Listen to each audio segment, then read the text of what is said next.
So hello everyone, welcome back to Zero YouTube channel. This is Shivani Keswani और congratulations to all those who have cleared IBPS PO mains और आप सबको बहुत बहुत बधाइयाँ। और जिन्होंने क्लियर नहीं किया है उनको SBI PO और SBI क्लर्क पे फोकस कर लेना स्टार्ट करना चाहिए। उनको ये नहीं सोचना चाहिए मेरा क्यों नहीं हुआ, maybe you are made for something better.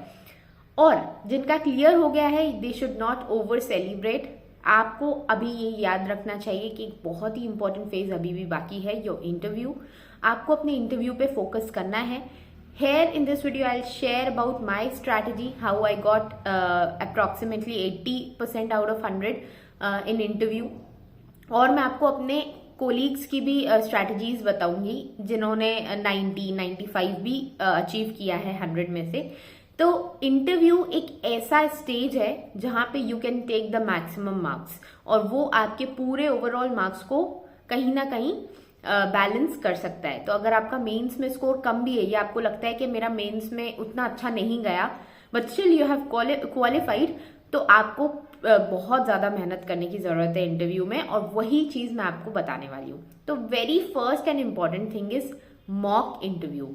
आपको मॉक इंटरव्यूज लेने होंगे, आपको खुद के साथ मिरर में मॉक इंटरव्यूज लेने हैं, खुद क्वेश्चन पूछना है, खुद आंसर करना है, और आपको देखना है, आपको एक मेंटालिटी पकड़नी है कि वहां इंटरव्यूअर जो बैठा होता है वो मेरी पर्सनालिटी में से क्या क्या जानने के लिए उत्सुक होगा। अगर मैं उसको ये आंसर देता हूं तो इस पे वो क्या पूछ सकता है, ये आपको चीजें पूछनी है। मैं आपको बताऊंगी आगे कि किस तरीके से आप इसको पूरा कर सकते हो। दूसरी चीज, आपको अपने फ्रेंड्स के साथ, फैमिली मेंबर्स के साथ, जो भी बैंक्स के बारे में थोड़ा बहुत भी जानते हैं या जो आपके बारे में जानते हैं, तो वो आपके HR रिलेटेड क्वेश्चंस पूछ सकते हैं अगर आपके बारे में बहुत अच्छे से जानते हैं तो। और जिन्होंने आपके साथ तैयारी की है वो बैंक से रिलेटेड आपके क्वेश्चंस पूछ सकते हैं। दूसरी चीज, आपको मॉक्स लेने हैं प्रोफेशनल के साथ भी, जो प्रोफेशनल्स हैं, जो पैनल मेंबर्स रह चुके हैं कभी ना कभी, जिन्होंने इंटरव्यूज लिए हैं एक्चुअल। तो यहाँ पे मैं आपको सजेस्ट करूंगी कि आप ऑलिव बोर्ड का ये चेकआउट कर सकते हो प्लान, जिसमें आपको 1-on-1 इंटरव्यूज लेने का मौका मिलेगा। SBI के पैनल मेंबर्स हैं यहाँ PNB के पैनल मेंबर्स हैं। ये आपको गाइड करेंगे कि कैसे अपनी पर्सनालिटी को आपको शेप करना है, कैसे जो आपकी जो नेगेटिविटीज हैं उनको पॉजिटिविटीज में कन्वर्ट करना है, कैसे आप अपनी चीज़ों को अच्छे से इन्हांस कर सकते हैं या अच्छे से उनके ऊपर आप जस्टिफिकेशन दे सकते हैं। कई सारे लोगों का CGPA कम है या कॉलेज में नंबर अच्छे नहीं है, कैसे जस्टिफाई करना है, they will guide you. Plus आपको लाइव क्लासेस मिलेंगी, आपको टिप्स एंड ट्रिक्स मिलेंगी कि कैसे आपको अपने हर एक क्वेश्चन के आंसर्स को फ्रेम करना है। तो आप इस पे you can go and check out this and you can buy this. Okay, आपको डिस्क्रिप्शन में लिंक इसका मिल जाएगा। Now the very first thing you have to do is you have to cover the syllabus first. Syllabus क्या क्या रहने वाला है आपका? एक तो आपकी अबाउट योर सेल्फ, आपकी पूरी personality right from your birth. आपका बर्थ कब हुआ, कहाँ हुआ, जहां हुआ उसके बारे में आपके पास अच्छा खासा नॉलेज होना चाहिए। अगर वो कोई स्पेशल जगह है, जैसे आप किसी भी ऐसी जगह पे पैदा हुए हैं जहां पे कोई युद्ध हुआ हो या जहां से कोई फेमस सेलिब्रिटी आती है, तो वहां के बारे में आपको अच्छे से पता होना चाहिए। प्लस आपके स्टेट के बारे में पता होना चाहिए। आपके स्टेट के बारे में अगर आपसे पूछा तो आपको सारी चीजें पता होनी चाहिए। थोड़ा बहुत ज्योग्राफी पता होनी चाहिए कि यहाँ पे ये मेटल्स मिलते हैं, ये क्रॉप्स उगाए जाते हैं। हिस्ट्री पता होनी चाहिए कि पहले ये स्टेट इस नाम से था, इसके साथ मिला हुआ था, फिर ये अलग हुए।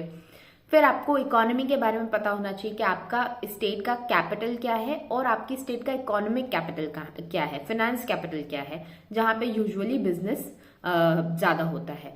तो आपको ये चीजें पता होनी चाहिए। अगर आपके स्टेट में कोई इंपॉर्टेंट इंस्टीट्यूशन है, कोई IIT IIM है या कोई मेडिकल कॉलेज है, तो उसके बारे में भी आपको पता होना चाहिए। अगर किसी फेमस आइडेंटिटी के नाम पे आपका कॉलेज या यूनिवर्सिटी या स्कूल है, जैसे रानी लक्ष्मी के नाम पे हो गया, या देवी अहिल्या, मेरा कॉलेज है देवी अहिल्या, तो मुझे देवी अहिल्या के बारे में पता होना चाहिए। ठीक है, बेसिक्स पता होने चाहिए कि उनका जन्म यहाँ पे हुआ, उन्होंने इन लड़ाइयों को लड़ा और उनकी मृत्यु ऐसे हुई और ये उनका जीवन काल था। ठीक है, तो ये तो हो गया अबाउट योरसेल्फ। तो आपको अपने स्कूल के बारे में, आपने जो भी सब्जेक्ट्स लिए थे आपके ग्रेजुएशन में, अगर ग्रेजुएशन आपका रिसेंटली कंप्लीट हुआ है तो आपको अच्छा खासा नॉलेज होना चाहिए। और अगर आपको साल हो गए, 3-4 साल हो गए ग्रेजुएशन किए, तो आपको थोड़ा बहुत नॉलेज होना चाहिए, जितना बेसिक्स आपको मतलब होता है ना कि अगर मैं आपसे पूछती हूँ, आप कॉमर्स ग्रेजुएट हो, कॉमर्स ग्रेजुएट्स तो स्पेसिफिकली अपने सब्जेक्ट्स को अच्छे से रिवाइज कर ले, चाहे कितना भी टाइम हुआ है, क्योंकि आपका जो बैकग्राउंड है वो बैंक में बहुत काम आने वाला है। आपके बैकग्राउंड में से अकाउंट्स, इकोनॉमिक्स, बिजनेस, तीनों का बहुत इंपॉर्टेंट योगदान रहने वाला है बैंकिंग में। तो आपको अपने सब्जेक्ट्स को अच्छे से पढ़ लेना है। लेकिन अगर आपका इंजीनियरिंग बैकग्राउंड है या मेडिकल बैकग्राउंड है, तो आपको बेसिक्स पता होने चाहिए। जैसे मैं अगर किसी मैकेनिकल इंजीनियर का ले रही हूँ इंटरव्यू, तो मैं उससे क्या पूछूंगी? अब मुझे ज्यादा कुछ पता नहीं है मैकेनिकल इंजीनियरिंग के बारे में, लेकिन फिर भी थोड़े बहुत मैकेनिक्स, जैसे हमने 3 इडियट्स देखी थी, तो मोटर कैसे वर्क करती है, तो आपको थोड़ा बहुत पता होना चाहिए। आप वहां पे ये नहीं बोलेंगे कि ऐसे नहीं बोलना है, ओके। तो बेसिक्स एकदम मतलब जो आपको पता ही होने चाहिए, जो आपका मतलब ABCD होती है ना, जैसे आपका पूरा A to Z आपका पूरा सिलेबस है आपका कॉलेज का, उसका ABCD आपको एटलीस्ट पता होनी चाहिए, ओके। तो वरना सोचा जाएगा कि आपने अपनी ग्रेजुएशन को तो इतना सीरियसली लिया नहीं, आप अपनी जॉब को क्या सीरियसली लेंगे, तो उससे बहुत सारे माइंडसेट्स बनते हैं। तो हर इंसान उसको पॉजिटिवली नेगेटिवली देख सकता है, तो आपको बेसिक्स पता होने चाहिए। तो ये तो हो गया आपका अबाउट योरसेल्फ। दूसरी चीज आती है कि करंट हैपनिंग्स आपको पता होनी चाहिए, कि आप कितने ज्यादा अवेयर हैं, आसपास आपकी चीजें क्या क्या हो रही हैं, क्योंकि आपकी अवेयरनेस ही बताती है कि आप बैंक में कैसे काम करेंगे। बैंक में आपको अवेयर रहना रहता है। आप ये नहीं कि अपने काम में घुसे हुए हैं और आसपास क्या हो रहा है आपको पता ही नहीं है, कौन जा रहा है अंदर, कौन निकल रहा है, आपको पता ही नहीं है। कोई आपके पास में ही मतलब आपके जो कैश रखा हुआ है, कैश रूम में तो कोई नहीं चला गया, तो आपकी अवेयरनेस होनी चाहिए। वो अवेयरनेस कहाँ से पता होगी? कि अभी आप जहाँ पे हैं, अभी आप स्टूडेंट लाइफ में, तो आपके अवेयर होने चाहिए आपकी पॉलिटिक्स क्या हो रही है आसपास, इकोनॉमी में क्या चल रहा है, आपकी जियो पॉलिटिक्स क्या हो रही है, ये सारी चीजें आपको पता होनी चाहिए। जैसे अमेरिका का भी इलेक्शन हुआ, तो उस पर क्वेश्चंस हो सकते हैं कि ट्रम्प ने टैरिफ्स लगा लिए तो हमारी इकोनॉमी को क्या क्या नुकसान होंगे। तो ये सारी चीजें आपको पता होनी चाहिए। अब तीसरी चीज जो आ जाती है, करंट हैपनिंग्स तो अच्छे से रेडी कर लीजिएगा। लास्ट 1 मंथ का करंट अफेयर्स आपका अच्छा खासा होना चाहिए। बाकी जो अपॉइंटमेंट्स हैं, जो बैंकिंग रिलेटेड अपॉइंटमेंट्स हैं, कि किसी बैंक का CEO चेंज हुआ है या किसी रेगुलेटरी ऑर्गेनाइजेशन के कोई इंपॉर्टेंट अपॉइंटमेंट हुई है, तो उसको तो आप पहले के 3-4 महीनों के रेडी कर लीजिएगा। अब आ जाते हैं थर्ड चीज पे, जो है आपका बैंकिंग एंड फाइनेंशियल अवेयरनेस, जो मोस्ट इंपॉर्टेंट चीज है। मतलब you are going to work in a bank and you should know the basics of it. मतलब बाकी चीजें तो आपको ट्रेनिंग कराई जाएगी, आपको सिखाया जाएगा, बट आपको एटलीस्ट अपने लेवल पे, कि आप जब इंटरव्यू देने आ रहे हैं, तो आप अपनी जॉब के लिए जो आपको दी जाएगी, आप उसके लिए कितना सीरियस हैं, वो आप कैसे बताएंगे। आप अपने जो भी ऑर्गेनाइजेशन आपने सोचा है कि मैं इस बैंक में काम करना चाहता हूँ, उसके बारे में आपको कंप्लीट नॉलेज होना चाहिए, तभी आप अपनी सीरियसनेस को व्यक्त कर सकते हैं, राइट। तो आपको पता होना चाहिए कि बैंक्स क्या होते हैं, बैंक्स का कितना क्या इतिहास रहा है, फर्स्ट बैंक कौन सी थी, और जिस बैंक को आप जो बैंक आपको बहुत अच्छी लगती है, जिसमें आप काम करना चाहते हैं, वो बैंक कब स्टार्ट हुई, और उसका क्या वो होता है ना, क्या बोलते हैं उसको, समझ गए होंगे आप लोग, वो जो 2 लाइंस का होता है, एक तो एक लोगो होता है और एक और चीज होती है, आई एम नॉट, मुझे याद नहीं आ रहा है, ओके। तो वो चीज आपको पता होनी चाहिए। तो आपको बैंक्स में यूज होने वाले इंस्ट्रूमेंट्स, चेक्स हो गए, ठीक है, और कैश हो गया, कैसे क्या यूज किया जाता है, कितने टाइप के चेक्स होते हैं, आपको ये बेसिक्स पता होने चाहिए। KYC क्या होती है, नो योर कस्टमर, इसके क्या क्या नॉर्म्स हैं, क्या क्या RBI की गाइडलाइंस हैं, वो आपको पता होनी चाहिए। फिर RBI रिलेटेड जो भी बैंक्स के लिए आता है, जैसे कमर्शियल बैंक्स के लिए आता रहता है, बहुत सारे इंस्ट्रूमेंट्स होते हैं, कमर्शियल डिपॉजिट्स हो गए, ठीक है, इन सब के बाद सर्टिफिकेट ऑफ डिपॉजिट हो गए, तो ये सब क्या है, कमर्शियल बिल, ये सारी चीजें क्या होती हैं। फिर आपको पता होना चाहिए NPA क्या होता है, NPA नॉन परफॉर्मिंग एसेट्स। तो ये चीजें जो बेसिक्स होती हैं वो आपको पता होनी चाहिए। अब आप कहाँ से पढ़ेंगे ये सब, मैंने तो बता दिया आपको, ये पता होना चाहिए। ये आप पढ़ सकते हैं, अनिल अग्रवाल सर का एक PDF मिल जाएगा आपको, इकोनॉमिक एंड फाइनेंशियल अवेयरनेस से।